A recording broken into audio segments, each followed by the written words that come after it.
여러분 안녕하십니까? 대구 경북 소식 전해드리겠습니다. 오늘 대구와 경북 지역은 무더운 가운데 점차 흐려져 막바지 장맛비가 내리겠습니다. 오늘 오전부터 내리는 비는 오후까지 이어지겠고 예상 강우량은 5에서 30mm입니다. 일부 지역에는 돌풍과 천둥, 번개가 치는 곳이 있겠고 시간당 20mm 안팎의 강한 비가 내리겠습니다. 오늘 아침 최저 기온은 대구 25.9도, 포항 28도를 기록하면서 열대야가 나타난 가운데 낮 최고 기온도 대구 32도, 경북은 27도에서 33도의 분포를 보이면서 무덥겠습니다. 요즘 여름 사과인 아오리가 한창 출하되고 있습니다만 가격은 그리 좋지가 않습니다. 메르스로 인한 소비 위축이 주요 원인인데요. 겨울 사과에도 영향을 미치지 않을까 걱정입니다. 조동진 기자가 보도합니다. 경북 북부 지역 사과 생산량의 절반 가까이 출하되고 있는 안동시 농산물 도매시장입니다. 여름 사과인 아오리가 요즘 하루 80톤씩 출하돼 경매에 붙여지고 있습니다. 전국 최대의 집산지인 이곳에서 경매된 사과는 대부분 당일 전국 곳곳으로 출하되고 있습니다. 아오리 20kg 한 상자의 경매 가격은 상품은 54,000원에서 70,000원 선, 하품은 48,000원에서 52,000원 선에서 거래되고 있습니다. 지난해 같은 기간에 비하면 20-30% 떨어진 가격으로 앞으로 본격적으로 출하되면 가격 하락은 더 심해질 수도 있습니다. 가격 하락은 가뭄으로 상품성이 떨어지고 소비 위축이 주요 요인이 되고 있습니다. 전반적으로 가뭄으로 인하여 상품성이 떨어지고 메르스로 영향에 의해서 소비 위축이 됐습니다. 더욱 큰 문제는 이러한 소비 위축 분위기로 가격 하락이 겨울 사과에까지 이어진다면 농가의 소득 감소는 불가피해진다는 것입니다.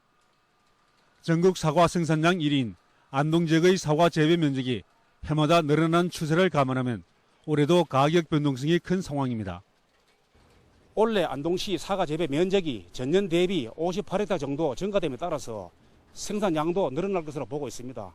가격은 전년도 대비 약보합세를 유지할 것으로 전망하고 있습니다.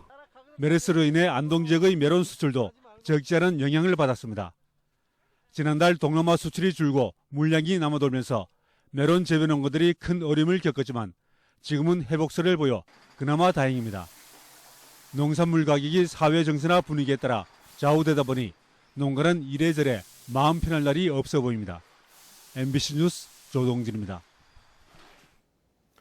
부동산 자산관리연구소에 따르면 올해 상반기 대구 지역 아파트 매매 가격은 지난해 하반기 대비 8.5% 올라 전국 최고였고 6개 광역시 평균 상승률 4.15%의 2배를 기록했습니다.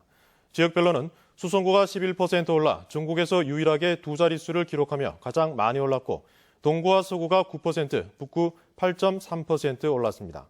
면적별로는 66제곱미터 이하가 9.5%로 가장 많이 올랐습니다. 대구시는 다음 달 1일부터 변경된 노선에 따라 시내버스가 운영된다며 미리 확인해 줄 것을 부탁했습니다. 대구시는 인터넷 홈페이지를 통해 변경된 시내버스 노선을 안내하고 있고 홍보 책자와 전단지를 나눠주고 있다며 불편과 혼란을 막기 위해 시민들의 관심이 필요하다고 강조했습니다. 대구시는 오는 31일부터 닷새 동안 주요 정류소 750곳에 안내요원을 배치하고 다음 달 21일까지 노선 개편 종합상황실을 운영할 계획입니다. 메르스 여파로 대구 여행을 취소했던 외국인 관광객들이 다시 늘고 있습니다.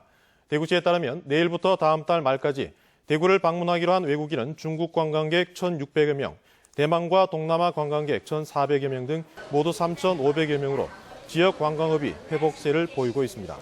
대구시는 또 중국 관광객을 유치하기 위한 대구와 중국 사이 부정기 항공 노선이 티웨이의 경우 다음 달 중순부터, 제주항공의 경우 9월 초부터 다시 생길 것으로 전망했습니다.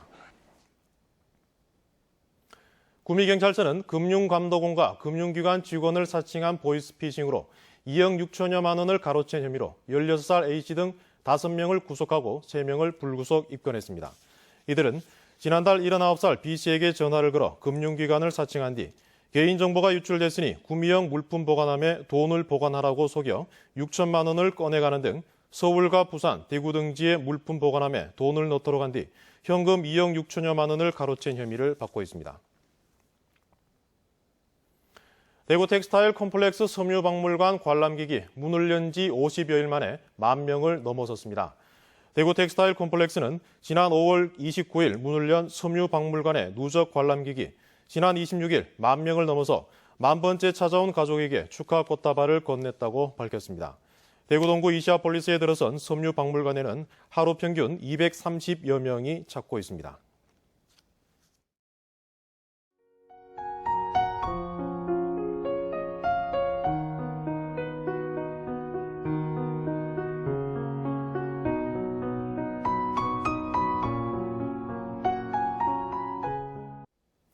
이상으로 MBC 생활 뉴스를 모두 마치겠습니다. 여러분 고맙습니다.